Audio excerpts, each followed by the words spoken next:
저는 인민군 공병 여중사였습니다. 제 임무는 비무장지대의 지뢰를 매설하는 것이었습니다. 7년 동안 제 손으로 묻은 지뢰가 3,427개였죠. 하나하나의 위치를 기억했고 하나하나의 신관 방식을 외웠습니다. 어느 날 제가 묻은 지뢰가 탈북 가족을 죽게 만들었죠. 5살 여자아이의 신발 한 짝만 남긴 채로요. 다음 날 저는 상부의 지뢰 제거를 요청했고 그 자리에서 반역자로 낙인 찍혔습니다. 총사령 선고를 받았습니다. 처형 30분 전 저는 도망쳤습니다. 제 앞에 놓인 건 2.4km의 지뢰밭이었습니다. 제가 직접 묻은 지뢰밭이었습니다. 새벽 4시간 동안 한 발 한 발이 생사를 가르는 시간이었습니다. 기억이 틀릴 때마다 폭발이 일어났고 감각이 무뎌질 때마다 죽음이 다가왔습니다. 지금부터 그 이야기를 시작하겠습니다. 목숨 걸고 자유를 찾아온 탈북민을 구독과 좋아요로 응원해주세요. 당신의 응원이 또 다른 증언의 시작이 됩니다. 제 이름은 박선미입니다. 함경북도 청진에서 태어나 22살에 인민군에 자원 입대했죠.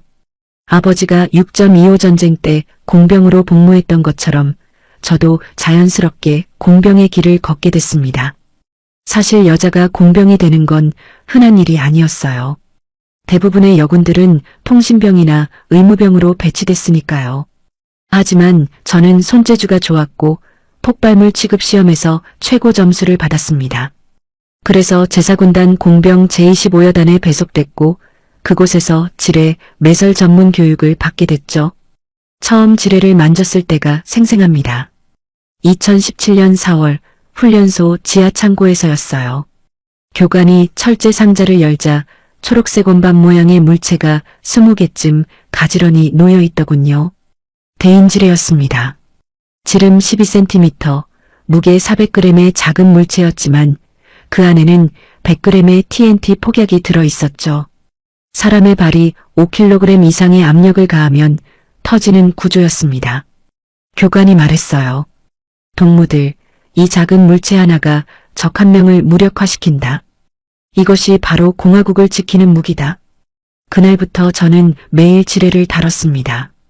대인지뢰, 대전차 지뢰, 방향성 지뢰, 그리고 우리가 도약 지뢰라고 부르는 것까지 각각의 구조를 외웠고 매설 방법을 익혔으며 기폭 원리를 이해했어요.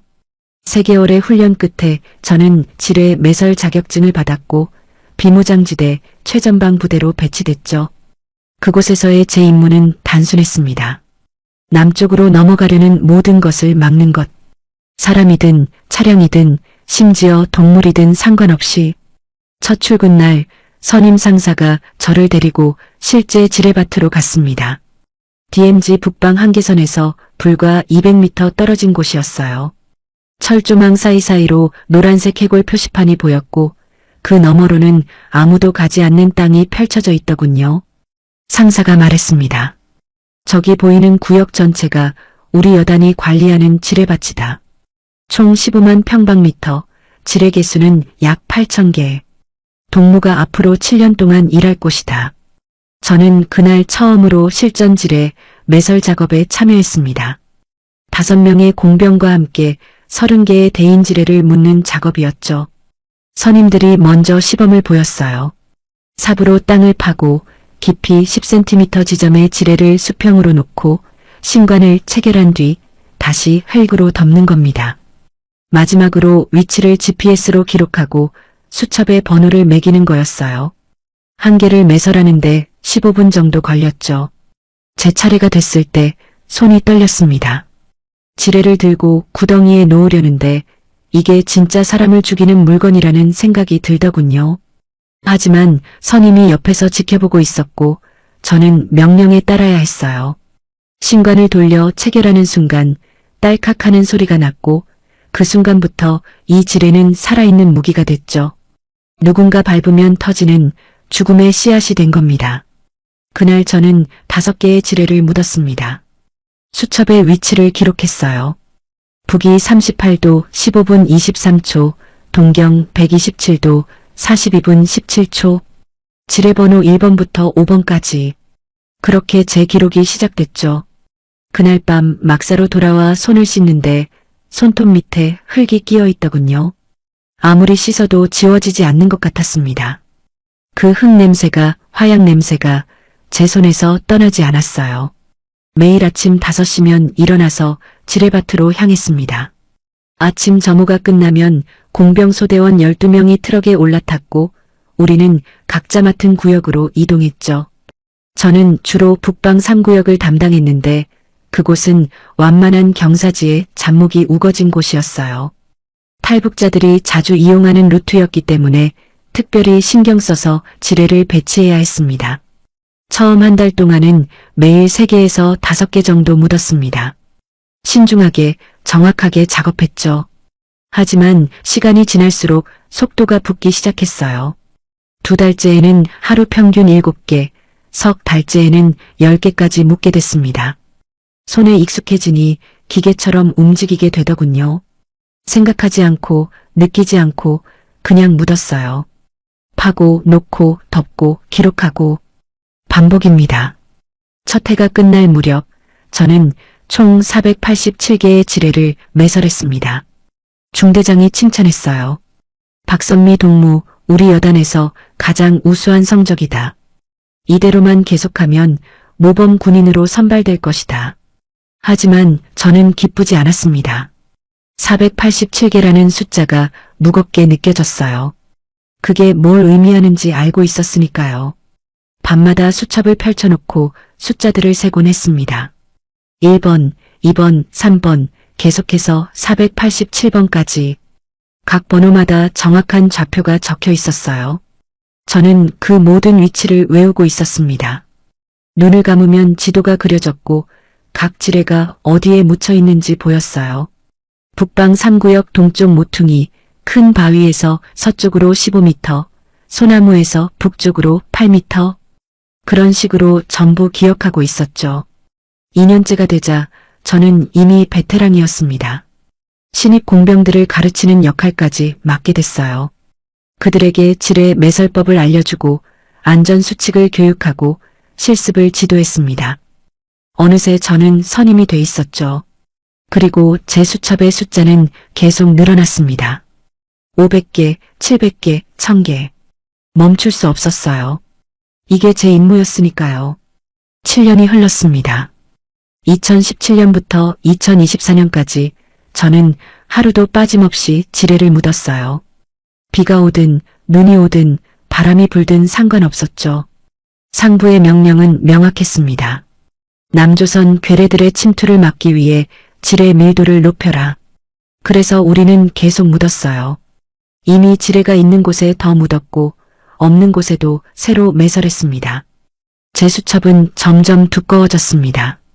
처음에는 얇은 공책 1권이었는데 1년이 지나자 2권이 됐고 3년이 지나자 5권이 됐어요. 각 페이지마다 지뢰의 위치가 기록돼 있었습니다.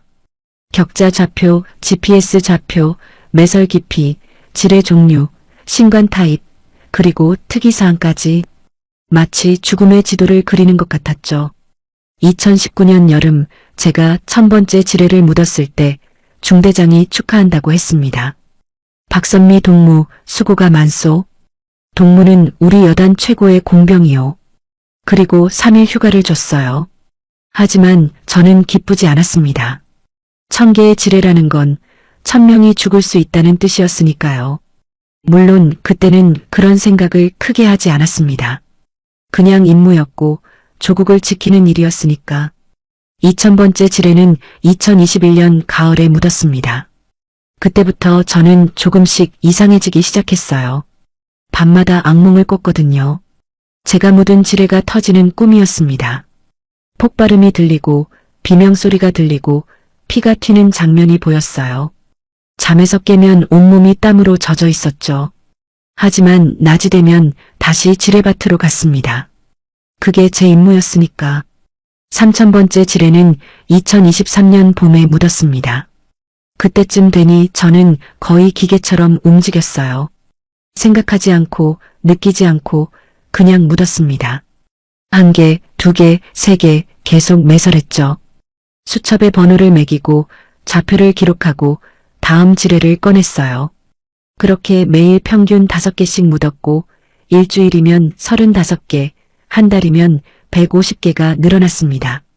어느 날 선임이 물었습니다. 박선미, 동무는 지금까지 몇 개나 묻었나? 저는 수첩을 펼쳐 세어봤어요.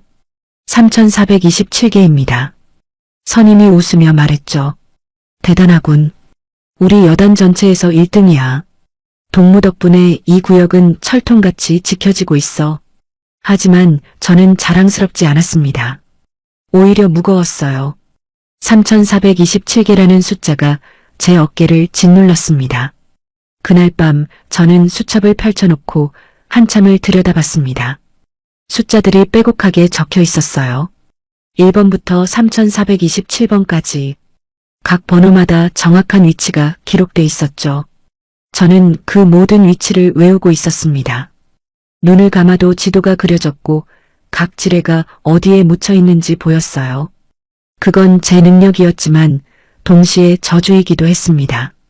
북방 1구역에는 487개, 북방 2구역에는 623개, 북방 3구역에는 891개, 북방 4구역에는 754개, 북방 5구역에는 672개가 매설돼 있었습니다. 각 구역의 지형을 손바닥 보듯 알고 있었어요. 어디에 큰 바위가 있고 어디에 나무 그루터기가 있고 어디에 작은 개울이 흐르는지 그리고 그 주변 어디에 지뢰가 묻혀 있는지도 전부 기억하고 있었죠. 가끔 제 자신에게 물었습니다. 나는 지금 무엇을 하고 있는가? 정말로 조국을 지키고 있는 건가? 아니면 그냥 사람을 죽이는 함정을 만들고 있는 건가? 하지만 그런 생각은 곧 지워버렸어요. 생각하면 안 됐습니다. 생각하기 시작하면 손이 떨렸고 손이 떨리면 작업을 할 수 없었으니까요. 동료들도 비슷했습니다. 우리는 서로 그런 이야기를 하지 않았어요. 그냥 묵묵히 임무를 수행했고 저녁이 되면 막사로 돌아와 잠을 잤습니다. 누구도 지뢰밭에서 무슨 일이 일어날지 상상하지 않으려 했어요. 그게 견디는 방법이었죠. 하지만 가끔 소식이 들려왔습니다. 북방 7구역에서 지뢰가 터졌다. 북방 12구역에서 폭발음이 들렸다. 그럴 때마다 우리는 조용히 귀를 기울였지만 아무도 묻지 않았습니다. 누가 죽었는지, 어떻게 죽었는지 알고 싶지 않았어요. 제 수첩 표지에는 이렇게 적혀 있었습니다. 조선인민군 제사군단 공병 제25여단 박선미 여중사 지뢰 매설 기록부. 그리고 그 아래에는 작은 글씨로 이렇게 써놨어요. 절대 분실하지 말 것. 이 수첩은 제 목숨과 같았습니다. 이 수첩이 없으면 지뢰밭을 통과할 수 없었으니까요. 위치를 모르면 저도 밟아 죽을 수 있었습니다. 10월 15일 새벽 3시 폭발음이 들렸습니다. 크지 않은 소리였지만 저는 즉시 알아챘어요. 대인지뢰의 폭발음이었습니다. 제가 7년간 들어온 소리였으니까요. 위치도 대충 짐작됐어요. 북방 5구역, 제가 3년 전에 집중적으로 매설했던 곳이었죠. 긴급 소집이 떨어졌습니다. 중대장이 말했어요. 침투자로 추정된다. 현장으로 이동해 확인하라. 저를 포함한 5명의 공병이 현장으로 달려갔습니다. 손전등을 들고 지뢰밭 가장자리까지 갔죠. 철조망 너머로 연기가 피어오르고 있었어요. 가까이 다가가자 냄새가 났습니다. 화약 냄새와 다른 냄새, 탄고기 냄새 같은 거였어요. 저는 구역질이 났지만 참았습니다.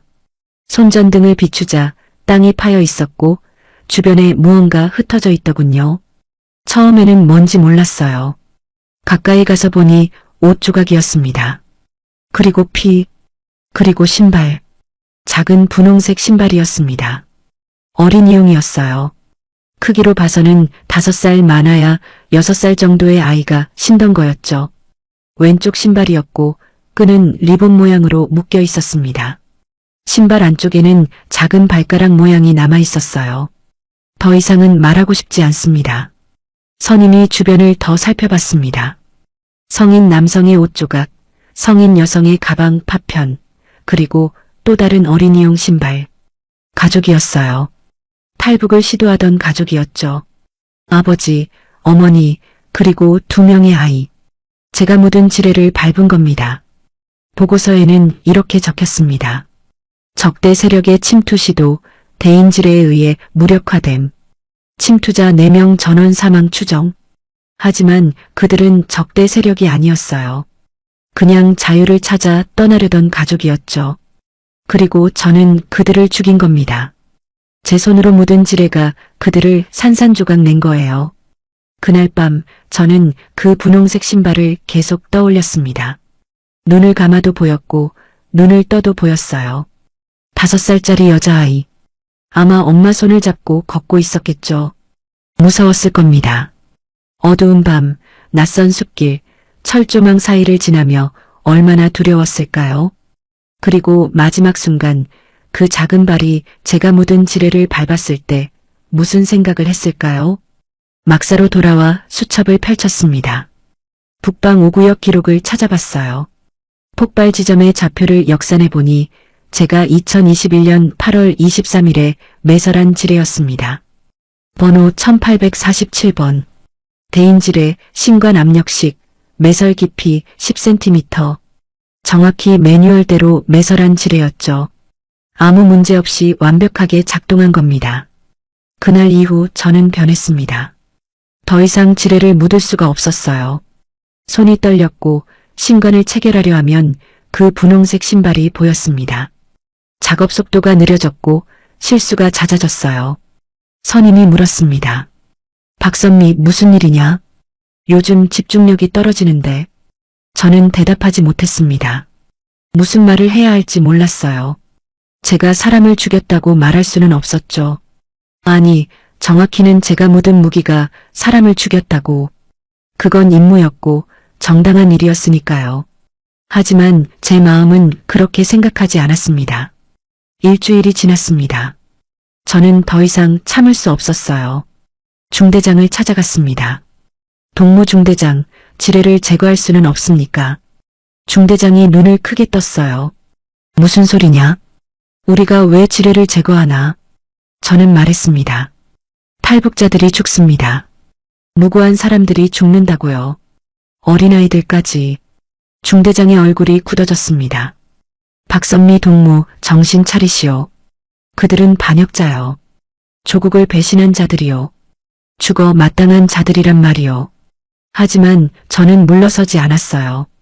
5살짜리 아이가 무슨 반역자입니까? 그 아이는 그냥 부모를 따라갔을 뿐입니다. 그 말을 하는 순간 저는 제 운명을 결정지었습니다. 중대장이 차가운 목소리로 말했어요. 박선미 동무, 지금 당과 조국을 부정하는 것이요. 보위부에 보고하겠소? 그리고 돌아서 나가버렸습니다. 다음 날 아침 보위부 요원 2명이 저를 데리러 왔습니다. 제 손에는 수갑이 채워졌고 막사에서 끌려 나왔어요. 동료들이 지켜보는 앞에서 트럭에 실렸습니다. 아무도 말리지 않았어요. 아무도 저를 변호하지 않았죠. 그들은 그냥 고개를 숙인 채 서 있을 뿐이었습니다. 군사재판은 단 30분 만에 끝났습니다. 반역죄, 조국 배신죄, 사상동요죄. 판결은 총사령이었어요. 집행일은 다음날 아침 10시. 저는 감방으로 끌려갔고 그곳에서 마지막 밤을 보내게 됐습니다. 하지만 저는 그 밤을 그냥 보내지 않기로 했어요. 한 가지 해야 할 일이 있었으니까요. 감방은 춥고 어두웠습니다. 콘크리트 바닥에 앉아 벽에 기댄 채 저는 제 수첩을 펼쳤어요. 5권의 수첩이 제 무릎 위에 놓여 있었습니다. 7년간의 기록이 그 안에 전부 담겨 있었죠. 3427개의 지뢰, 3427개의 좌표, 3427개의 죽음. 한 장 한 장 넘기며 읽었습니다. 2017년 4월 12일 지뢰 1번 매설 북위 38도 15분 23초 동경 127도 42분 17초 2017년 4월 12일 지뢰 2번 매설 북위 38도 15분 25초 동경 127도 42분 19초 계속해서 읽어 내려갔어요. 각 좌표마다 떠오르는 장면이 있었습니다. 그날의 날씨, 그날의 기분, 그날 함께 작업했던 동료들. 1000번째 지뢰를 매설했을 때는 여름이었습니다. 땀이 비 오듯 흘렀고 모기가 극성이었죠. 2000번째 지뢰를 묻었을 때는 가을이었어요. 낙엽이 쌓여 있어서 땅을 파기가 어려웠습니다. 3000번째 지뢰는 봄에 묻었죠. 땅이 녹기 시작할 때라 지늘기 질척했던 기억이 납니다. 그리고 1847번. 그 분홍색 신발의 주인을 죽인 지뢰. 2021년 8월 23일에 매설했던 그 지뢰.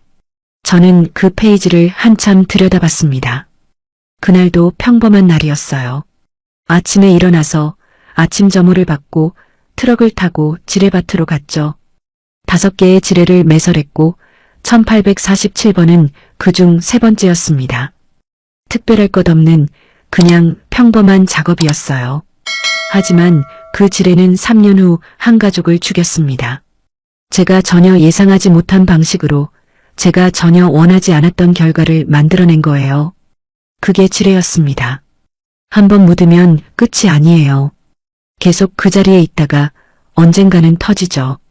1년 후일 수도 있고 10년 후일 수도 있고 50년 후일 수도 있습니다. 시계를 봤습니다. 새벽 4시 30분. 처형까지 5시간 30분 남았어요.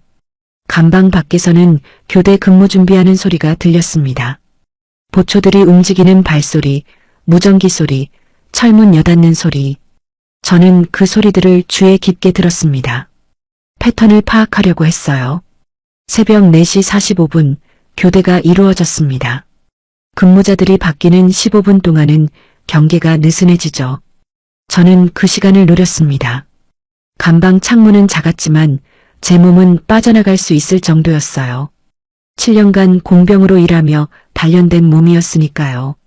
새벽 5시 저는 움직이기 시작했습니다. 침대 시트를 찢어서 밧줄을 만들었어요. 창문 철창을 조심스럽게 흔들어 봤습니다. 오래된 건물이라 볼트가 녹슬어 있었죠. 힘을 주자 조금씩 흔들렸습니다. 10분 정도 작업하자 철창 하나가 빠졌어요. 창문 밖을 내다봤습니다. 3층 높이였지만 밧줄을 사용하면 내려갈 수 있었어요. 저는 수첩 5권을 가슴에 품었습니다. 이게 없으면 안 됐어요. 이 수첩이 없으면 지뢰밭을 통과할 수 없었으니까요. 새벽 5시 15분 저는 창문을 통해 밖으로 나왔습니다. 밧줄을 타고 조심스럽게 내려갔어요. 2층, 1층, 그리고 땅. 발이 땅에 닿는 순간 저는 뛰기 시작했습니다. 뒤돌아보지 않고 그냥 달렸어요. 영창 건물 뒤편에는 작은 숲이 있었습니다. 그곳을 통과하면 철조망이 나오고 그 너머가 바로 지뢰밭이었죠. 제가 7년간 일했던 곳, 제가 3427개의 지뢰를 묻었던 곳. 이제 저는 그 지뢰밭을 통과해야 했습니다. 살기 위해서가 아니었어요. 다른 이유가 있었죠. 새벽 5시 30분 경보음이 울렸습니다. 제 탈출이 발각된 겁니다. 확성기에서 목소리가 터져나왔어요. 죄수 탈출, 전 병력 비상 소집, 수색조 즉각 출동하라. 저는 더 빨리 달렸습니다. 숲을 통과해 철조망에 도달했어요. 철조망을 넘는 건 어렵지 않았습니다. 공병 훈련 때 수없이 연습했던 거니까요. 장갑을 끼고 몸을 날렵하게 움직여 철조망 위를 넘었습니다. 옷이 찢어지고 살같이 긁혔지만 신경 쓰지 않았어요. 철조망 너머로 떨어졌고 이제 제 앞에는 지뢰밭이 펼쳐져 있었습니다. 새벽 5시 45분 수색조가 출동했습니다. 개 짖는 소리가 들렸어요. 군견을 동원한 겁니다. 제 냄새를 추적할 거예요. 시간이 없었습니다. 저는 수첩을 꺼내 첫 페이지를 펼쳤어요. 그리고 지뢰밭 안으로 첫 발을 내디뎠습니다. 이제부터 한 발 한 발이 생사를 가를 겁니다. 기억이 정확하면 살고 틀리면 죽는 거예요. 하지만 저는 두렵지 않았습니다. 오히려 평온했죠. 이게 제가 해야 할 일이었으니까요. 제가 묻은 지뢰들을 제거하고 더 이상 무고한 사람들이 죽지 않게 만드는 것. 그게 제 마지막 임무였습니다. 첫 번째 지뢰는 철조망에서 정확히 3m 떨어진 곳에 있었습니다. 지뢰 번호 3401번, 2024년 9월 17일 매설, 북위 38도 15분 47초, 동경 127도 42분 58초, 대인지뢰, 압력식 신관, 매설 깊이 10cm, 큰 바위에서 서쪽으로 2m, 고사목에서 남쪽으로 1.5m. 저는 수첩을 들고 주변을 살폈습니다. 큰 바위가 보였어요. 맞습니다. 저 바위 옆에 매설했던 게 기억났죠. 서쪽으로 2m를 재야 했어요. 하지만 줄자는 없었습니다. 걸음으로 재야 했죠. 제 걸음은 한 걸음에 약 70cm. 세 걸음이면 2m 조금 넘습니다. 바위에서 서쪽 방향을 확인했습니다. 해가 뜨는 방향이 동쪽이니 그 반대가 서쪽이에요. 하지만 아직 해가 완전히 뜨지 않아 방향을 정확히 잡기 어려웠습니다. 저는 나침반이 필요했지만 그런 건 없었어요. 감각에 의존해야 했죠. 조심스럽게 한 걸음을 내디뎠습니다. 발을 땅에 내려놓기 전에 작은 나뭇가지로 땅을 먼저 찔러봤어요. 단단한 느낌, 지뢰가 없는 곳이었습니다. 두 번째 걸음, 역시 나뭇가지로 확인했어요. 괜찮았습니다. 세 번째 걸음, 이제 바위에서 서쪽으로 약 2m 떨어진 지점이었죠. 수첩을 다시 확인했습니다. 고사목에서 남쪽으로 1.5m, 고사목을 찾았어요. 저기 있었습니다. 말라 죽은 나무 한 그루가 서 있었죠. 그 나무에서 남쪽으로 1.5m, 즉 두 걸음 조금 안 되는 거리. 그 지점이 바로 지뢰가 묻힌 곳입니다. 저는 그 지점을 피해야 했습니다. 아니, 정확히는 그 지점에 접근해서 지뢰를 제거해야 했어요. 하지만 지금은 시간이 없었습니다. 추격조가 다가오고 있었으니까요. 저는 그 지점을 표시해두고 다음으로 넘어갔습니다. 작은 돌멩이를 놓아 표시했어요. 나중에 돌아와 제거하기 위해서였죠. 두 번째 지뢰. 지뢰번호 3387번. 2024년 9월 3일 매설. 첫 번째 지뢰에서 북쪽으로 5m. 작은 소나무에서 동쪽으로 3m. 저는 소나무를 찾았습니다. 저기 있었어요. 작고 왜소한 소나무였죠. 동쪽으로 3m. 네 걸음 조금 넘는 거리. 한 걸음, 두 걸음, 세 걸음.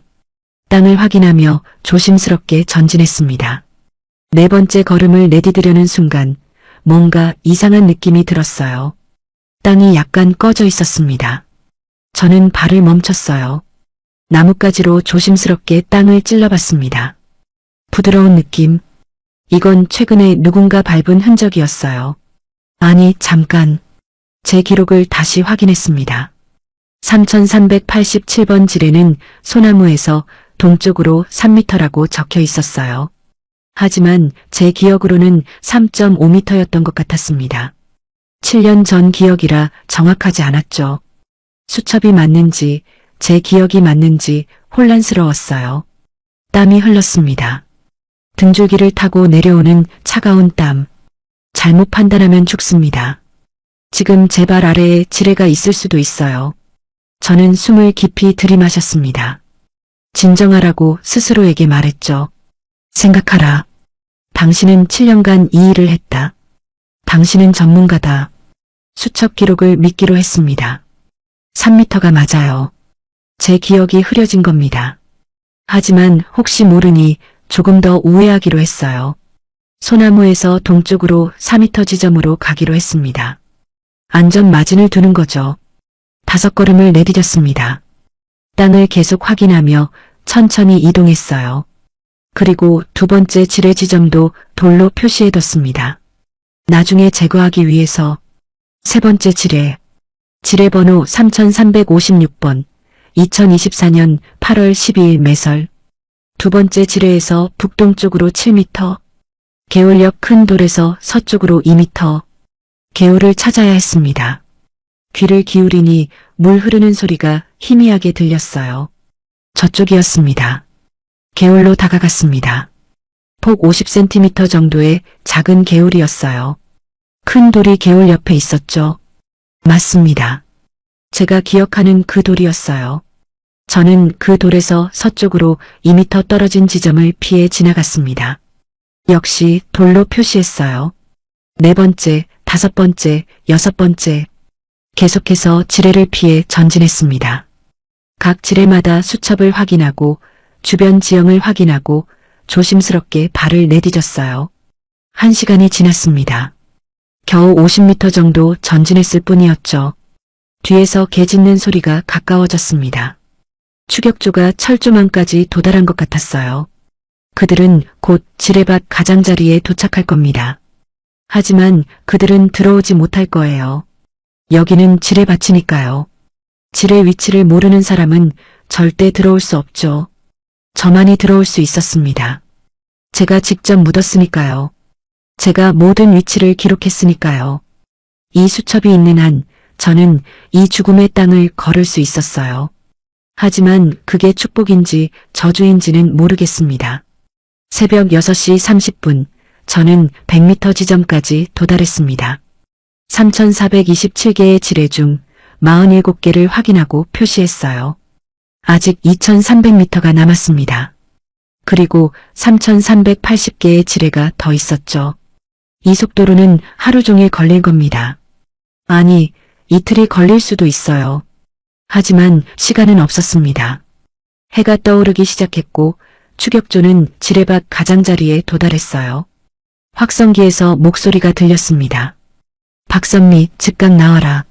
나오지 않으면 사격한다. 저는 대답하지 않았습니다. 계속 전진했어요. 27번째 지뢰를 피해 지나가고 있었죠.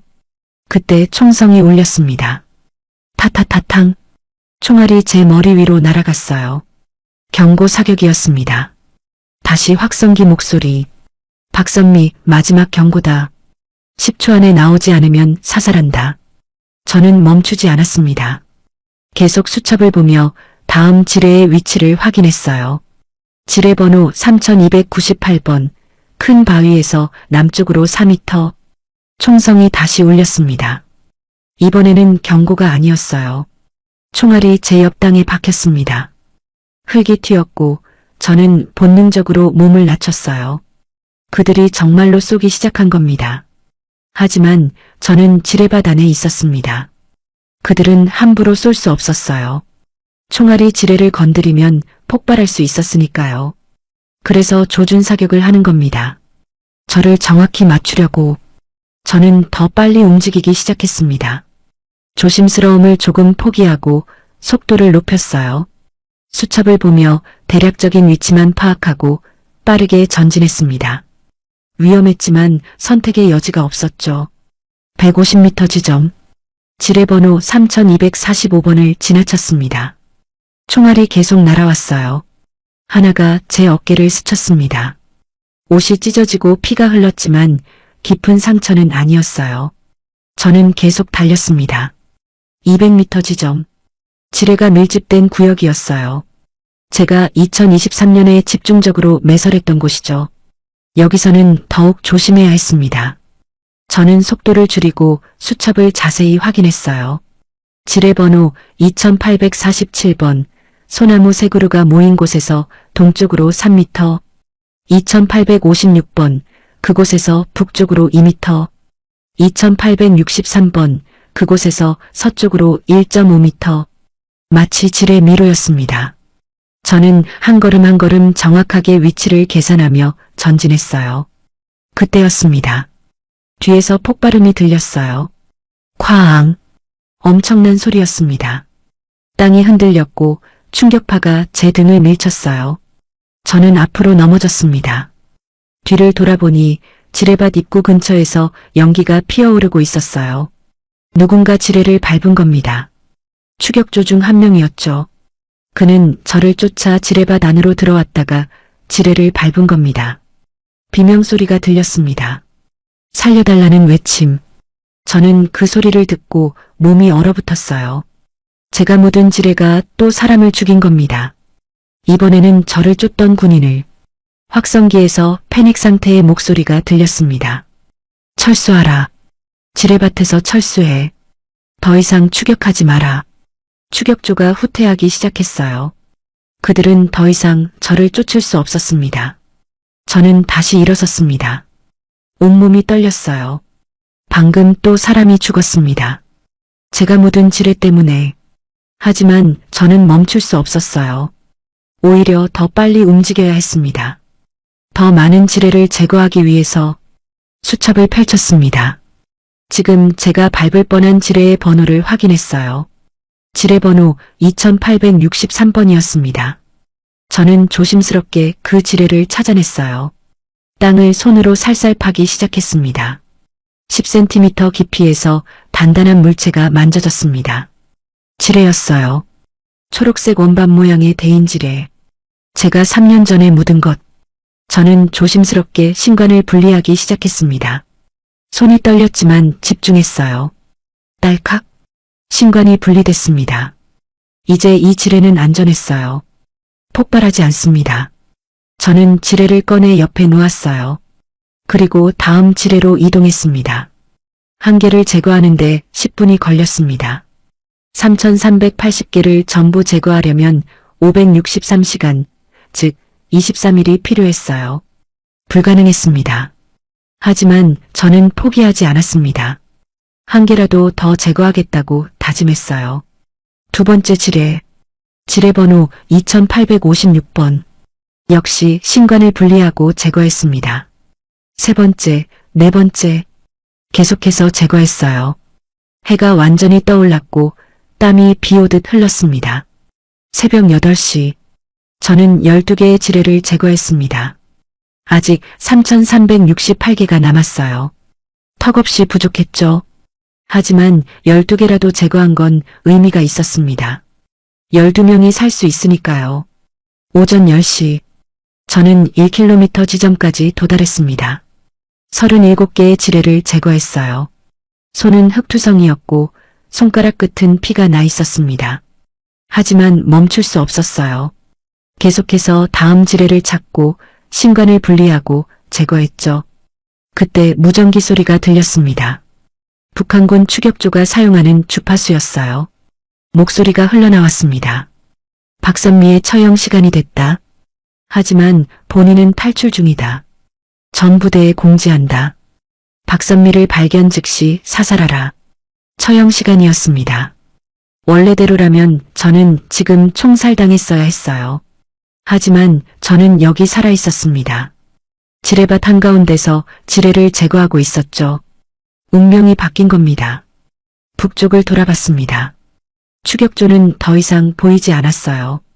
그들은 지뢰밭에 들어올 수 없었으니까요. 안전했습니다. 적어도 당분간은. 남쪽을 바라봤습니다. 저 멀리 철조망이 보였어요. 남한의 철조망이었습니다. 거리는 약 1.4km. 지뢰밭을 통과하면 남한 땅에 도달할 수 있었어요. 자유가 그곳에 있었습니다. 선택의 순간이었습니다. 계속 지뢰를 제거할 것인가 아니면 남쪽으로 탈출할 것인가. 지뢰를 제거하려면 며칠이 더 걸릴 겁니다. 그 사이에 북한군이 다른 방법으로 저를 공격할 수도 있어요. 포격을 하거나 저격수를 배치하거나. 하지만 남쪽으로 가면 살 수 있었습니다. 제 수첩을 가지고 남한으로 가면 모든 지뢰의 위치를 알려줄 수 있어요. 남한군이 전부 제거할 수 있을 겁니다. 그게 더 효율적이었죠. 저는 잠시 멈춰섰습니다. 생각했어요. 무엇이 옳은 선택인가? 여기서 계속 지뢰를 제거하다 죽는 것. 아니면 남한으로 탈출해서 정보를 넘기는 것. 수첩을 내려다봤습니다. 5권의 수첩. 7년간의 기록. 3,427개의 좌표. 이것만 있으면 모든 지뢰를 찾을 수 있었어요. 남한군은 이 정보로 체계적으로 지뢰를 제거할 수 있을 겁니다. 하지만 한 가지 문제가 있었습니다. 남한군이 정말 지뢰를 제거할까요? 아니면 그냥 정보로만 활용하고 그대로 둘까요? DMZ는 어차피 민간인 출입 금지 구역이에요. 굳이 위험을 무릅쓰고 지뢰를 제거할 이유가 없을 수도 있었죠. 그리고 탈북자들은 어떻게 되나요? 지뢰밭을 통과하려는 사람들은 그들은 제 수첩을 볼 수 없어요. 그들은 여전히 지뢰를 밟아 죽을 겁니다. 저는 결정했습니다. 계속 제거하기로. 제 손으로 직접 하나하나 제거하기로. 남한으로 가는 건 나중 일이에요. 일단 최대한 많은 지뢰를 제거하고 더 이상 제거할 수 없을 때 남쪽으로 가겠다고 다짐했습니다. 다음 지뢰로 이동했습니다. 지뢰 번호 2156번. 개울 건너편 큰 바위요. 조심스럽게 개울을 건넜어요.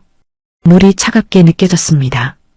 바위를 찾았고 그 옆 땅을 파기 시작했죠. 지뢰가 나왔습니다. 신관을 분리했어요. 38번째 지뢰였습니다. 아직 3389개가 남았죠. 턱없이 부족했지만 포기하지 않았습니다. 오전 11시 50개를 제거했습니다. 정오 68개, 오후 1시 89개. 계속해서 작업했어요. 손은 물집이 생기고 터졌습니다.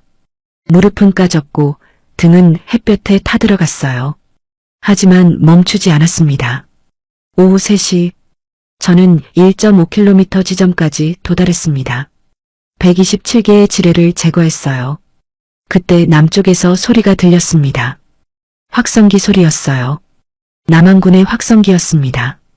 거기 있는 사람, 신분을 밝히시오. 당신은 지금 위험지역에 있습니다. 즉각 이동을 중지하고 손을 들어 보이시오. 남한군이 저를 발견한 겁니다. 망원경으로 관찰하고 있었던 거예요. 저는 손을 들어 보였습니다. 그리고 큰 소리로 외쳤어요. 저는 북한인민군 공병입니다. 탈북을 시도 중입니다. 지금 지뢰를 제거하고 있습니다. 잠시 침묵이 흘렀습니다. 그들이 제 말을 믿지 못하는 것 같았어요. 다시 확성기 소리. 무슨 소리요? 지뢰를 제거한다고요? 왜 그런 일을 하는 겁니까? 저는 대답했습니다. 제가 묻은 지뢰가 사람을 죽였습니다. 더 이상 사람이 죽지 않게 하려고 제거하고 있습니다. 저는 3427개를 묻었습니다. 지금까지 127개를 제거했어요. 다시 침묵. 그리고 다른 목소리가 들렸습니다. 아마 지휘관 같았어요. 알겠습니다. 계속 작업하십시오. 우리는 지켜보고 있겠습니다. 필요하면 지원하겠습니다. 남한군이 저를 도와주겠다는 겁니다. 희망이 보였어요. 저는 고개를 숙여 감사를 표했습니다. 그리고 다시 작업을 계속했어요.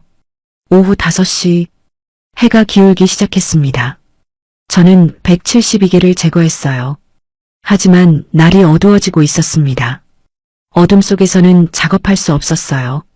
지뢰 위치를 정확히 확인할 수 없었으니까요. 저는 작업을 멈췄습니다. 그 자리에 앉아 휴식을 취했어요.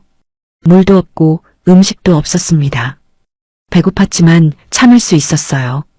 더 중요한 일이 있었으니까요. 남쪽 철조망 너머에서 불빛이 보였습니다. 남한군 초소였어요. 그들이 저를 지켜보고 있었습니다. 저는 그 불빛을 바라보며 생각했어요. 저곳이 자유인가? 저곳이 제가 가야 할 곳인가? 하지만 아직 아니었습니다. 아직 3255개의 지뢰가 남아 있었어요. 제 임무는 끝나지 않았습니다. 밤이 깊어졌습니다. 별들이 하늘 가득 떠올랐어요. 도시의 불빛이 없는 이곳에서는 별이 정말 밝게 보였습니다. 은하수까지 보일 정도였죠. 아름다운 밤하늘이었지만 저는 그걸 즐길 여유가 없었어요. 제거한 지뢰들을 한 곳에 모아뒀습니다. 172개의 지뢰가 줄지어 놓여 있었어요. 모두 신관이 분리된 상태였습니다. 이제 안전했죠. 더 이상 누구도 죽이지 않을 겁니다. 손전등 하나가 있었으면 좋겠다고 생각했습니다. 밤에도 작업할 수 있었을 텐데. 하지만 그런 건 없었어요. 그냥 어둠 속에 앉아 있을 수밖에 없었습니다. 배에서 꼬르륵 소리가 났습니다. 마지막 식사를 한 게 어제 저녁이었어요. 24시간 넘게 아무것도 먹지 못했습니다. 물도 마시지 못했죠. 입술이 바짝 말랐고 목이 타들어갔어요. 하지만 견딜 수 있었습니다. 군대에서 단련됐으니까요. 3일 굶기 훈련도 받았었죠. 하루쯤은 버틸 수 있었어요. 수첩을 펼쳐 확인했습니다. 내일 제거해야 할 지뢰들의 위치를 미리 파악했어요. 효율적으로 움직이려면 순서가 중요했습니다. 가까운 것부터 제거하고 점점 남쪽으로 이동하는 게 좋겠다고 판단했죠. 북쪽에서 소리가 들렸습니다. 북한군이 뭔가 움직이고 있는 것 같았어요. 아마 제 탈출로를 차단하려는 걸 겁니다. 하지만 그들은 지뢰밭에 들어올 수 없었어요. 낮에 한 명이 지뢰를 밟아 죽었으니까요. 남쪽에서도 움직임이 있었습니다. 남한군도 뭔가 준비하고 있는 것 같았어요. 아마 저를 구출할 계획을 세우고 있겠죠. 하지만 저는 아직 구출받을 수 없었습니다. 일이 끝나지 않았으니까요. 별을 올려다봤습니다. 북두칠성이 보였어요. 어렸을 때 아버지가 가르쳐준 별자리였습니다. 아버지는 공병이었고 전쟁터에서 별을 보며 방향을 찾았다고 했어요. 저도 지금 별을 보며 방향을 찾고 있었습니다. 제 삶의 방향을. 7년 전 제가 첫 지뢰를 묻었을 때는 이런 날이 올 줄 몰랐습니다. 그때는 그냥 임무였어요. 조국을 지키는 일이었죠. 하지만 지금은 달랐습니다. 제가 묻은 것들이 사람을 죽였고 저는 그걸 막으려 하고 있었어요. 아이러니했습니다. 제가 만든 죽음의 밭을 제가 직접 걸어가며 제거하고 있다니. 하지만 이게 맞는 것 같았어요. 제가 만든 건 제가 치워야 하니까요. 문득 그 분홍색 신발이 떠올랐습니다. 5살 여자아이. 그 아이의 이름도 모르고 얼굴도 모릅니다. 하지만 저는 그 아이를 죽였어요. 3년 전에 묻은 지뢰로. 그 죄책감이 저를 여기까지 오게 했습니다. 172개를 제거했지만 아직 3255개가 남았습니다. 모두 제거하려면 며칠이 더 걸릴 거예요. 일주일 아니면 열흘. 그동안 버틸 수 있을까요? 물도 없고 음식도 없는데 남한군이 도와줄 수도 있겠다고 생각했습니다. 물과 음식을 던져줄 수도 있겠죠. 하지만 그것도 위험했어요. 던진 물건이 지뢰를 건드릴 수 있었으니까요. 시간이 흘렀습니다. 자정이 지났고 새벽이 다가왔어요. 추웠습니다. 10월 밤의 DMZ는 정말 추웠어요. 군복 하나만 입고 있었는데 바람이 뼛속까지 파고들었습니다. 몸을 웅크렸습니다. 체온을 보존하려고 했어요. 하지만 잠들 수는 없었습니다. 잠들면 안 됐어요. 자칫 움직이다 지뢰를 건드릴 수 있었으니까요. 새벽 4시, 동쪽 하늘이 밝아지기 시작했습니다. 곧 해가 뜰 거예요. 그러면 다시 작업을 시작할 수 있었습니다. 저는 일어나 몸을 풀었어요. 관절이 뻣뻣했습니다. 수첩을 다시 확인했습니다. 오늘 목표는 200개. 어제보다 더 많이 제거하겠다고 다짐했어요. 속도를 높여야 했습니다. 시간이 없었으니까요. 해가 떠올랐습니다. 새로운 하루가 시작됐어요. 저는 첫 번째 지뢰로 향했습니다. 지뢰번호 1987번. 작업을 시작했죠. 오전 9시. 저는 210번째 지뢰를 제거하고 있었습니다. 손은 이미 감각이 없었어요. 물집이 터지고 피가 나고 흙이 엉겨붙어 있었습니다. 하지만 멈출 수 없었어요. 남쪽에서 확성기 소리가 들렸습니다. 박선미 씨, 잠시 작업을 멈추고 저희 이야기를 들어주십시오. 저는 손을 멈추고 남쪽을 바라봤습니다. 철조망 너머에 남한군 장교 한 명이 서 있었어요. 계급장을 보니 대위였습니다. 그가 확성기를 들고 말했습니다. 저는 대한민국 육군 제25사단 작전참모 김준호 대위입니다. 박선미 씨, 당신의 노력을 우리는 모두 지켜봤습니다. 존경합니다. 저는 대답하지 않았습니다. 그냥 듣고만 있었어요. 대위가 계속 말했습니다. 하지만 박선미 씨, 이 방법은 너무 위험합니다. 당신 혼자서 3,000개가 넘는 지뢰를 제거하는 건 불가능해요. 저희가 도와드리겠습니다. 도움. 그 말이 귀에 들어왔습니다. 하지만 어떻게 도와줄 수 있을까요? 지뢰밭에 들어올 수는 없을 텐데. 대위가 설명했습니다. 박선미 씨가 가진 수첩을 저희에게 넘겨주십시오. 지뢰의 위치 정보를. 그러면 저희 공병대가 체계적으로 제거할 수 있습니다. 장비도 있고 인력도 있습니다. 훨씬 빠르고 안전하게 제거할 수 있어요. 수첩을 넘기라는 겁니다. 저는 가슴에 품은 5권의 수첩을 만졌어요. 7년간의 기록. 이걸 넘기면 정말 모든 지뢰를 제거할 수 있을까요? 저는 물었습니다. 정말 제거하실 겁니까? 아니면 그냥 정보로만 쓰실 건가요? 대위가 대답했습니다. 약속드립니다. 모든 지뢰를 제거하겠습니다. 이건 인도주의적 문제입니다. 더 이상 무고한 사람들이 죽어서는 안 됩니다. 믿을 수 있을까요? 남한군을. 저는 북한에서 평생 남한은 적이라고 배웠어요. 하지만 지금 그들은 도와주겠다고 하고 있었습니다. 대위가 다시 말했습니다. 박선미 씨, 당신은 이미 충분히 했습니다. 210개나 제거했잖아요. 이제 저희에게 맡기십시오. 당신은 남쪽으로 오세요. 안전한 곳으로. 안전. 그 단어가 마음에 와닿았습니다. 안전한 곳. 지뢰가 없는 곳. 더 이상 죽음을 만들지 않아도 되는 곳. 하지만 저는 망설여졌습니다. 정말 그들을 믿어도 될까요? 수첩을 넘기고 나면 제 손에는 아무것도 남지 않을 거예요.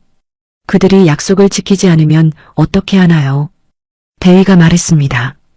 박선미 씨, 우리는 당신을 속이지 않습니다. 제 명예를 걸고 약속합니다.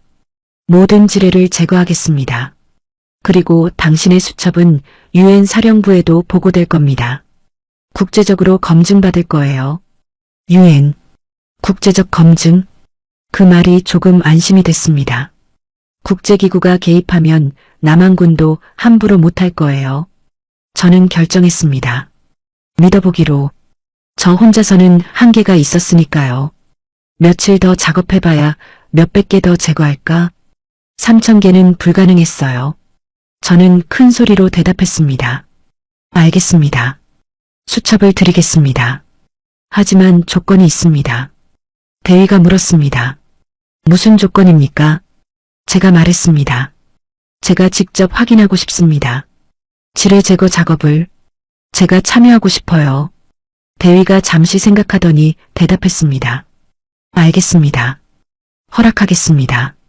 박선미 씨도 저희 공병대와 함께 작업에 참여할 수 있습니다. 저는 고개를 끄덕였습니다. 그리고 조심스럽게 남쪽으로 이동하기 시작했어요. 제가 제거한 지뢰들의 위치를 피하며 안전한 루트로 전진했습니다. 한 걸음, 두 걸음. 수첩을 보며 정확하게 위치를 확인했어요. 지뢰를 피해 지그재그로 걸어갔습니다. 남한 철조망까지 남은 거리는 800m. 그 사이에 약 1200개의 지뢰가 있었어요. 저는 그 위치를 모두 알고 있었습니다. 2시간이 걸렸습니다. 오전 11시, 저는 마침내 남한 철조망 앞에 도착했어요. 김준호 대위가 철조망 너머에서 저를 기다리고 있었습니다. 철조망 문이 열렸습니다. 저는 그 문을 통과했어요. 그 순간 저는 더 이상 북한 사람이 아니었습니다. 남한 땅을 밟은 거예요. 대위가 손을 내밀었습니다. 환영합니다. 박선미 씨. 대한민국에 오신 걸 환영합니다. 저는 그 손을 잡았습니다. 따뜻했어요. 그리고 가슴에서 수첩 5권을 꺼냈습니다. 대위에게 건넸어요. 대위가 수첩을 받아들고 말했습니다. 감사합니다. 이 정보로 모든 지뢰를 제거하겠습니다. 약속드립니다. 저는 고개를 끄덕였습니다. 그리고 쓰러졌어요. 긴장이 풀리자 모든 힘이 빠진 겁니다. 의무병들이 달려와 저를 부축했습니다. 들것에 실려 후송됐어요. 하늘을 보니 파란 하늘이 펼쳐져 있었습니다. 북한에서 본 하늘과 똑같은 하늘이었지만 왠지 더 밝아 보였어요. 저는 살았습니다. 그리고 제 임무를 완수했어요. 이제 남한군이 나머지를 해줄 겁니다. 믿어도 되겠죠? 3일 후 저는 다시 지뢰밭에 있었습니다. 하지만 이번에는 혼자가 아니었어요. 남한 육군 제25사단 공병대 30명과 함께였습니다. 병원에서 치료를 받았습니다. 탈수 증세와 영양실조, 그리고 손의 상처들. 의사는 일주일은 쉬어야 한다고 했어요. 하지만 저는 3일 만에 퇴원했습니다. 지뢰 제거 작업에 참여해야 했으니까요. 김준호 대위가 저를 공병대로 안내했습니다. 젊은 군인들이 저를 보며 격려했어요. 처음에는 어색했습니다. 북한군이었던 제가 남한군과 함께 일하다니. 하지만 공병대장이 저를 환영했습니다. 박선미 씨, 당신의 정보 덕분에 작업이 훨씬 수월해졌습니다. 함께 일합시다. 제 수첩은 이미 디지털화됐습니다. 모든 좌표가 GPS 장비에 입력됐고 3차원 지도로 만들어졌어요.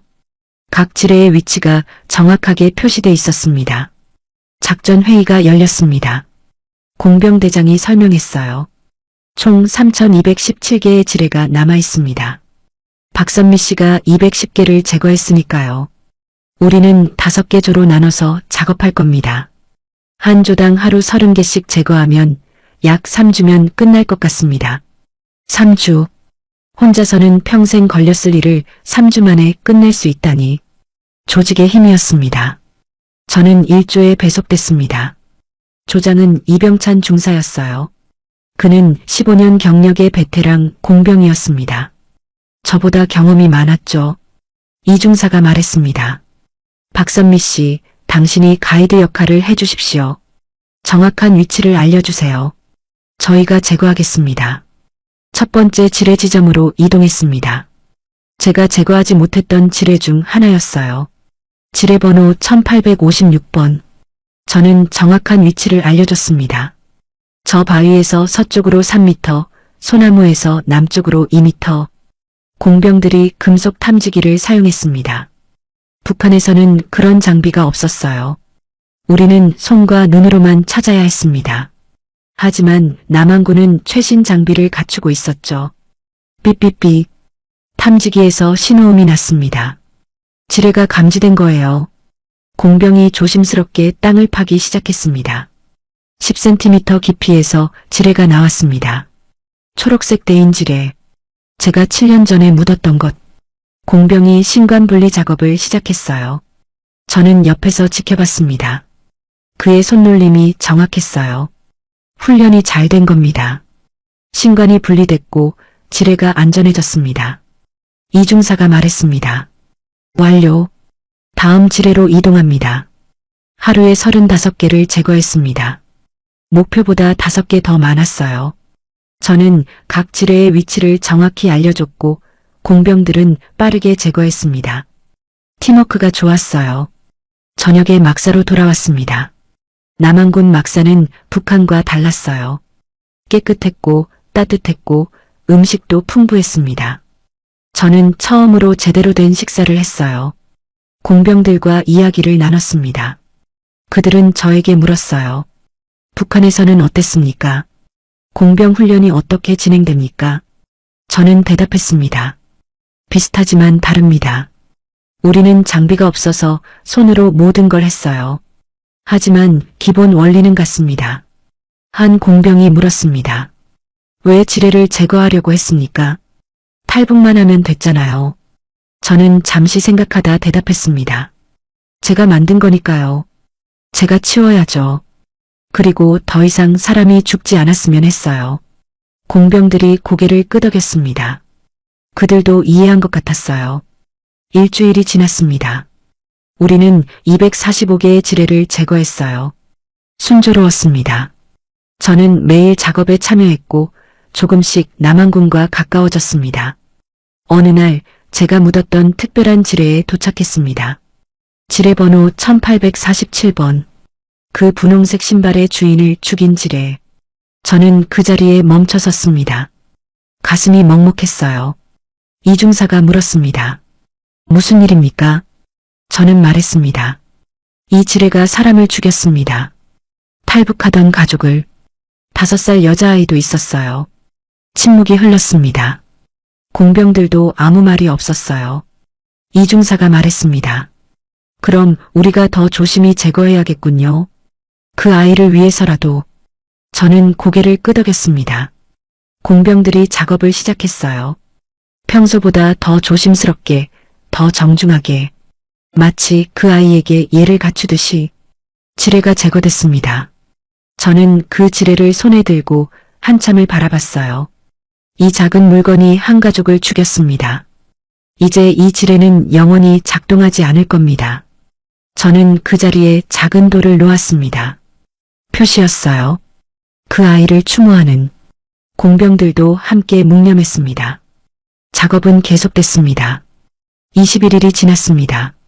우리는 3,426개의 지뢰를 제거했어요. 이제 단 하나만 남았습니다. 마지막 지뢰. 지뢰번호 3,427번. 제가 북한군으로서 묻은 마지막 지뢰였어요. 2024년 10월 12일에 매설했습니다. 제가 체포되기 단 하루 전이었죠. 그 지뢰는 북방 1구역에 있었습니다. 철조망에서 가장 가까운 곳. 탈북자들이 가장 먼저 마주치게 될 위치였어요. 전체 공병대가 그 자리에 모였습니다. 30명의 공병, 김준호 대위, 그리고 사단장까지 왔어요. 마지막 지뢰 제거를 보기 위해서였습니다. 사단장이 말했습니다. 박선미 씨, 당신이 직접 제거하십시오. 당신이 묻은 마지막 지뢰는 당신이 제거하는 게 맞습니다. 저는 고개를 끄덕였습니다. 장갑을 끼고 삽을 들었어요. 그 지점으로 걸어갔습니다. 위치를 정확히 알고 있었습니다. 큰 바위에서 동쪽으로 2.5m, 고사목에서 북쪽으로 1m. 그곳에 제가 21일 전에 지뢰를 묻었어요. 땅을 파기 시작했습니다. 삽을 조심스럽게 움직였어요. 10cm 깊이에서 단단한 물체가 느껴졌습니다. 손으로 흙을 걷어냈습니다. 초록색 대인 지뢰가 나타났어요. 제 손때가 묻은 지뢰. 21일 전 제가 직접 만졌던 것. 신관을 확인했습니다. 압력식 신관. 제가 직접 체결했던 것. 이제 분리해야 했어요. 손이 떨렸습니다. 마지막이라는 생각에 감정이 복받쳤어요. 7년간 3,427개를 묻었고 21일간 3,427개를 제거했습니다. 이제 끝나는 겁니다. 신관에 손을 댔습니다. 천천히 돌렸어요. 시계 반대 방향으로. 한 바퀴, 두 바퀴, 딸칵. 신관이 분리됐습니다. 그 순간 모든 게 끝났어요. 3,427개의 지뢰가 모두 제거됐습니다. 더 이상 이 지뢰밭에서는 누구도 죽지 않을 겁니다. 저는 그 지뢰를 들고 일어섰습니다. 공병들이 박수를 쳤어요. 사단장도 박수를 쳤습니다. 사단장이 다가와 말했습니다.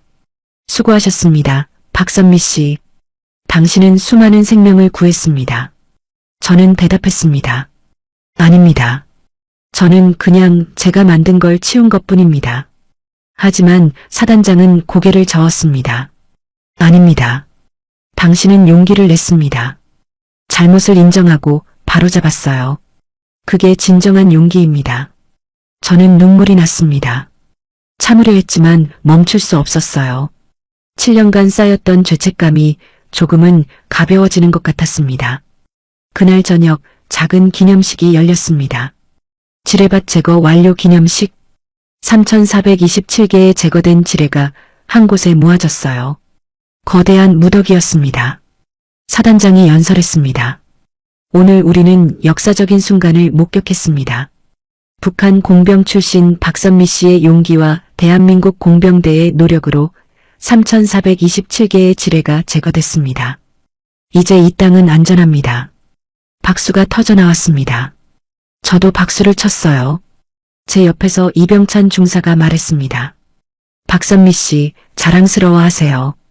당신이 해낸 겁니다. 저는 고개를 끄덕였습니다. 맞아요. 제가 해냈습니다. 제가 만든 죽음을 제가 치웠어요. 3개월이 지났습니다. 2025년 2월, 저는 대한민국 국민이 됐어요. 탈북자 심사를 통과하고 주민등록증을 받았습니다. 하지만 저는 일반인으로 살지 않았습니다. 다시 공병이 됐어요. 이번에는 남한 육군 공병대의 민간 자문위원으로. 제 역할은 명확했습니다. 북한 지뢰에 대한 전문가로서 다른 지뢰밭 제거 작업을 돕는 것. DMZ에는 아직도 수많은 지뢰가 묻혀 있었으니까요. 제가 제거한 건 제가 묻은 3,427개뿐이었어요. 하지만 DMZ 전체에는 약 100만 개의 지뢰가 있다고 추정됐습니다. 남한이 묻은 것, 북한이 묻은 것, 전쟁 중에 묻힌 것까지. 저는 다른 공병들을 훈련시켰습니다. 북한식 지뢰 매설법을 가르쳤어요. 어떤 패턴으로 묻는지, 어떤 위치를 선호하는지, 어떤 함정을 설치하는지 그 지식으로 더 많은 지뢰를 찾아낼 수 있었습니다. 효율이 높아졌어요. 어느 날 유엔 사령부에서 연락이 왔습니다. 제 수첩이 국제적으로 인정받았다는 거예요. 유엔 지뢰 제거 프로그램의 모범 사례로 선정됐다고 했습니다. 저는 유엔 본부에 초대받았습니다. 뉴욕까지 가서 제 경험을 발표했어요. 각국의 지뢰 제거 전문가들 앞에서 제 이야기를 듣고 많은 사람들이 감동했다고 했습니다. 한 프랑스 전문가가 말했어요. 당신은 영웅입니다. 잘못을 바로잡는 용기를 보여줬어요. 하지만 저는 영웅이 아니라고 대답했습니다. 저는 그냥 제가 해야 할 일을 했을 뿐입니다. 한국으로 돌아온 후 저는 특별한 장소를 방문했습니다. 북방우구역. 그 분홍색 신발의 주인이 죽은 곳. 그곳에는 작은 추모비가 세워져 있었습니다. 이름 없는 희생자들을 위한 비였어요. 저는 그 앞에 꽃을 놓았습니다. 미안합니다. 제가 늦었습니다. 하지만 이제는 안전합니다.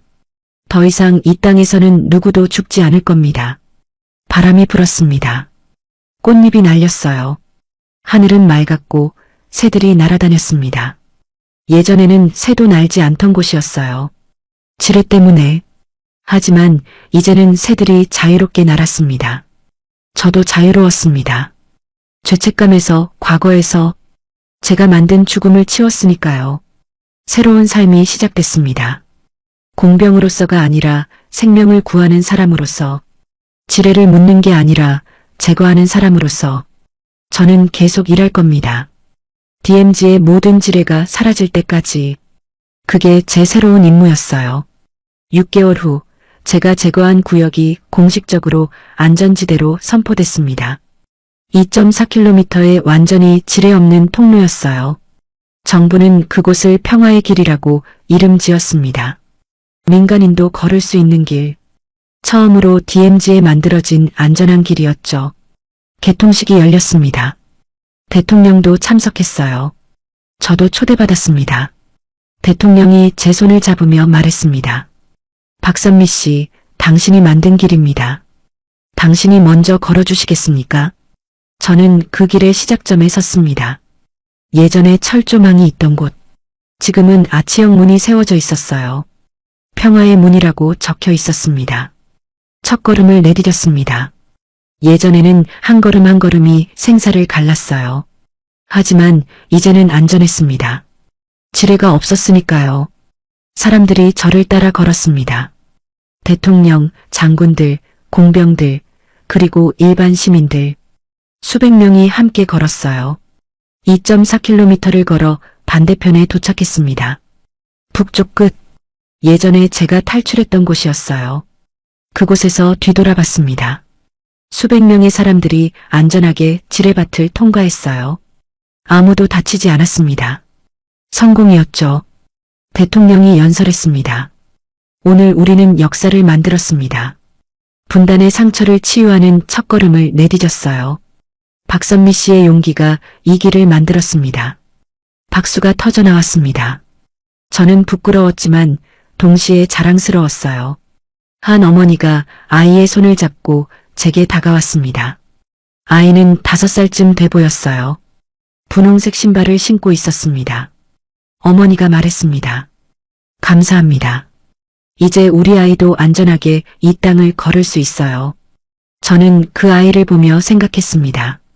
저 분홍색 신발의 주인. 제가 구하지 못한 그 아이. 하지만 이제는 다른 아이들을 구할 수 있었어요. 무릎을 꿇고 아이와 눈높이를 맞췄습니다. 아이가 물었어요. 아주머니가 이 길을 만들었어요. 저는 대답했습니다. 응, 위험한 것들을 치웠단다. 이제 안전해. 아이가 웃었습니다. 고마워요. 그리고 꽃 한 송이를 건넸어요. 저는 그 꽃을 받아들었습니다. 눈물이 났어요. 이게 바로 제가 원했던 거였습니다. 아이들이 안전하게 걷는 것. 그날 이후 평화의 길은 관광 코스가 됐습니다. 매일 수백 명이 방문했어요. 예전의 지뢰밭을 안전하게 걸으며 평화를 느꼈습니다. 저는 가끔 그곳을 방문했습니다. 사람들이 걷는 모습을 지켜봤어요. 웃으며 사진을 찍고 아이들이 뛰어노는 모습을. 예전에는 상상도 못했던 풍경이었습니다. 죽음의 땅이 생명의 길이 된 거예요. 저는 교관이 됐습니다. 육군 공병학교의 특별 강사로. 제 수업 제목은 적성지뢰 이해와 제거였어요. 북한식 지뢰에 대한 모든 것을 가르쳤습니다. 첫 수업날 30명의 젊은 공병들이 앉아 있었습니다. 그들은 호기심 어린 눈으로 저를 바라봤어요. 자기소개를 했습니다. 저는 박선미입니다. 7년간 북한 공병으로 복무했고 3,427개의 지뢰를 매설했습니다. 그리고 그 모든 지뢰를 제거했어요. 학생들이 숨죽이며 들었습니다. 계속 말했습니다. 여러분에게 제 경험을 나누려 합니다. 지뢰가 무엇인지, 얼마나 위험한지, 그리고 어떻게 제거하는지. 하지만 가장 중요한 건 이겁니다. 지뢰는 사람을 죽입니다. 무차별적으로. 첫 번째 슬라이드를 보여줬습니다. 분홍색 신발 사진이었어요. 이게 제가 묻은 지뢰가 죽인 아이의 신발입니다. 5살이었어요. 이 아이는 제가 3년 전에 묻은 지뢰를 밟았습니다. 가족과 함께 자유를 찾아가던 중에 교실이 조용해졌습니다. 저는 계속했습니다. 여러분이 제거하는 지뢰 하나하나가 생명을 구합니다. 그걸 잊지 마세요. 이건 단순한 기술이 아니에요. 생명을 구하는 일입니다. 수업은 이론과 실습으로 나뉘었습니다. 이론 시간에는 북한 지뢰의 종류, 매설 패턴, 그리고 심리적 함정에 대해 가르쳤어요. 북한 공병들은 특정 패턴을 선호합니다. 큰 나무 주변, 바위 옆, 개울 근처. 탈북자들이 숨을 곳을 찾아가는 심리를 이용하는 거죠. 실습 시간에는 실제 훈련장으로 갔습니다. 모의 지뢰밭이 조성돼 있었어요. 제가 북한에서 사용하던 방식대로 지뢰를 배치했습니다. 학생들에게 과제를 줬습니다. 이 지뢰밭에서 안전한 통로를 찾으시오. 학생들이 조를 나눠 작업했습니다. 금속 탐지기를 사용하고 지형을 분석하고 패턴을 찾아냈어요. 한 학생이 실수했습니다. 잘못된 위치를 밟았어요. 훈련용이라 폭발하지 않았지만 경고음이 울렸습니다. 저는 그 학생을 불렀습니다. 왜 실수했는지 아나요? 학생이 대답했습니다. 지형만 보고 판단했습니다. 패턴을 놓쳤어요. 맞습니다. 지뢰는 예상 가능한 곳에도 있지만 예상 불가능한 곳에도 있습니다. 심리전이에요. 항상 의심하고 항상 확인하세요. 몇 달간 가르쳤습니다. 학생들은 빠르게 배웠어요. 제가 7년간 쌓은 지식을 그들에게 전수했습니다. 졸업식 날 학생들이 저에게 감사 인사를 했습니다. 한 학생이 말했어요. 교관님 덕분에 생명을 구하는 법을 배웠습니다. 평생 잊지 않겠습니다. 저는 대답했습니다. 여러분이 구할 생명들을 위해 최선을 다하세요. 그게 제 가르침을 기리는 길입니다. 그들은 현장으로 떠났습니다. DMZ 곳곳의 지뢰밭으로. 제가 가르친 기술로 지뢰를 제거하기 위해 몇 달 후 소식이 들려왔습니다. 제 제자들이 500개의 지뢰를 추가로 제거했다고. 한 명의 사상자도 없이. 그 소식을 듣고 저는 미소 지었습니다. 제 지식이 계속 생명을 구하고 있었어요. 2025년 봄 저는 새로운 제안을 받았습니다. UN DMZ 평화 프로젝트였어요. 국제 전문가들이 참여하는 대규모 지뢰 제거 계획이었습니다. 저는 그 프로젝트의 수석 자문위원으로 임명됐습니다. 남한군과 국제 전문가들이 함께 일하는 팀이었어요. 회의가 열렸습니다. 각국의 지뢰 제거 전문가들이 모였어요. 프랑스, 영국, 캐나다, 호주에서 온 사람들이었습니다. 한 프랑스 전문가가 말했습니다. 박선미 씨의 사례는 전 세계적으로 유명합니다. 당신의 경험을 공유해 주십시오. 저는 제 이야기를 했습니다. 3,427개를 묻었고 3,427개를 제거한 이야기. 그들은 경청했어요. 영국 전문가가 물었습니다. 다른 구역도 같은 방식으로 제거할 수 있습니까? 저는 대답했습니다. 가능합니다. 북한 공병들의 매설 패턴을 알고 있으니까요. 하지만 기록이 없는 지뢰들이 문제입니다. 그게 핵심이었어요. 제 구역은 제가 직접 기록을 남겼기에 가능했습니다. 하지만 다른 구역은 기록이 없었죠. 캐나다 전문가가 제안했습니다. 최신 탐지 기술을 사용합시다. 지상투과 레이더, 드론 탐지, 인공지능 분석까지 계획이 세워졌습니다. DMZ를 10개 구역으로 나누고 각 구역을 단계적으로 제거하는 거예요. 저는 북한식 매설 패턴을 분석하는 역할을 맡았습니다. 6개월이 걸렸습니다. 제가 담당한 3개 구역에서 약 1만 5천 개의 지뢰가 추가로 제거됐어요. 제 예측이 정확했습니다. 큰 나무 주변에 87%, 바위 근처에 76%, 개울 옆에 82%의 확률로 지뢰가 있었습니다. 패턴이었죠. 국제팀은 놀라워했습니다. 한 호주 전문가가 말했어요. 당신의 지식이 수백 명의 생명을 구했습니다. 하지만 아직 갈 길이 멀었습니다. DMZ 전체에는 아직도 수십만 개의 지뢰가 남아 있었어요. 어느 날 저는 북한 공병 출신 탈북자를 만났습니다. 그도 지뢰를 묻었던 사람이었어요. 그가 말했습니다. 저도 기록을 가지고 있습니다. 제가 묻은 지뢰의 위치를. 희망이 보였습니다. 그와 함께 그의 구역을 제거하기 시작했어요. 2,000개의 지뢰를 3개월 만에 제거했습니다. 다른 탈북 공병들도 나타났습니다. 하나둘씩 자신의 기록을 가지고 왔어요. 모두가 죄책감을 안고 있었습니다. 우리는 팀을 만들었습니다. 탈북 공병 자문단. 총 7명이었어요. 우리는 각자가 묻은 구역을 제거하기 시작했습니다. 언론이 주목했습니다. 북한 공병 출신들이 과거를 바로잡는다는 이야기였어요. 한 기자가 인터뷰했습니다. 왜 이런 일을 하십니까? 저는 대답했습니다. 제가 만든 거니까요. 제가 치워야죠. 2025년 가을, 우리 팀은 총 3만 개의 지뢰를 제거했습니다. 한 명의 사상자도 없이. 유엔은 우리에게 평화 공로상을 수여했습니다. 시상식에서 사무총장이 말했어요. 당신들은 진정한 평화의 일꾼입니다. 하지만 저는 그 상이 자랑스럽지 않았습니다. 원래 묻지 말았어야 할 것들을 제거한 거였으니까요. 시상식이 끝나고 저는 다시 그 언덕에 올랐습니다. 처음 지뢰를 제거했던 곳, 석양해졌습니다. 오렌지빛 하늘 아래 DMZ가 평화롭게 펼쳐져 있었어요. 제가 제거한 구역에는 이제 사람들이 걸어 다녔습니다. 관광객들, 연구원들, 그리고 가끔은 탈북을 꿈꾸는 사람들의 가족들. 그들은 안전했습니다. 더 이상 지뢰가 없었으니까요. 수첩을 꺼냈습니다. 7년간의 기록이 담긴 5권. 이제 박물관에 기증하기로 했어요. 평화박물관 관장이 말했습니다. 이 수첩은 역사의 증거입니다. 영구 보존하겠습니다. 저는 수첩을 건넸습니다. 무게가 가벼워지는 것 같았어요. 마지막 짐을 내려놓은 기분이었습니다. 바람이 불었습니다. 머리카락이 날렸어요. 저는 눈을 감고 깊이 숨을 들이마셨습니다. 자유로웠습니다. 완전히. 죄책감에서, 과거에서, 모든 것에서. 내년에는 더 많은 구역을 제거할 계획입니다. 10년 안에 DMZ 전체를 안전하게 만들겠다는 목표예요. 불가능해 보이지만 저는 믿습니다. 한 사람의 결단이 세상을 바꿀 수 있다고.